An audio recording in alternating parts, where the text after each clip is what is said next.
放低啲要求，咁樣咧，你唔揀人，人哋揀你嘅啫。而家你應考嘅條件比你高一層幾多倍、幾多層都有啦，係咪先？唔好話淨係知而為師啦。真係啲父母啊，天下父母心。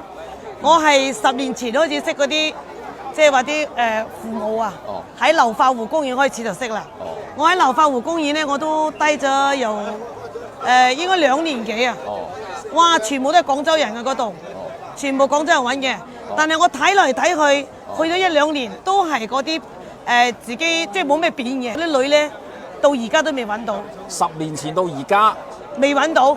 哇！因為咧我就成日問佢，我今日都撞到佢，我都問佢，我話我識你都差唔多成10年啦，你個女又夠高，又夠靚，又夠文化，係咪？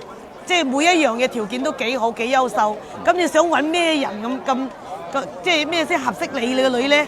係咪？我咁問佢，你本身係碩士、博士研究生，你低一級都可以㗎。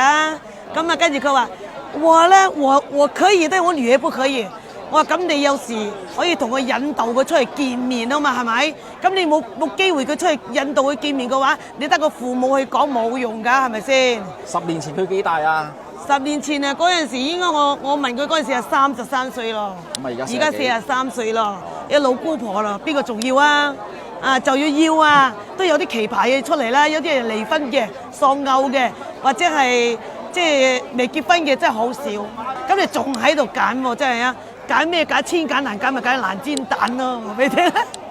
如果40幾歲，咁啊生仔會唔會有多少危險啊？高年產婦梗係有危險啦，唔使講嘅係咪？最低生育期啊，28歲以後啊，個幾年生嘅啫。咁你如果你40幾歲拍埋拖結埋婚，係咪又要2-3年嘅話，你係咪已經46歲啦？咁係咪高年產婦啊？喺呢個相親角度咧，有幾多人係揾咗都係幾年㗎？哦，真係好多啊！我又唔敢即係露面咁點數啊！我以我識嘅嗰啲舊面孔嘅。最少有100幾個啦，係咪先？因為熟到咩咁噶啦，我都仲要同佢講我話，唔理你係男又好女又好，真係如果按照我識嗰啲人，真係好多嘅，真係都係舊面孔，我都背得出個仔嗰啲要求，又背得出個女嘅要求，背得出。但係我喺度做紅娘做咗10幾年，我又唔係揾錢嘅，我係中意嗰種愛好，我中意幫人，咁啊我又冇收佢錢。係咪？又冇食佢飯，又冇請我，冇話要我飲茶，我就係送條錦旗俾我得啦。所以一間屋都錦旗。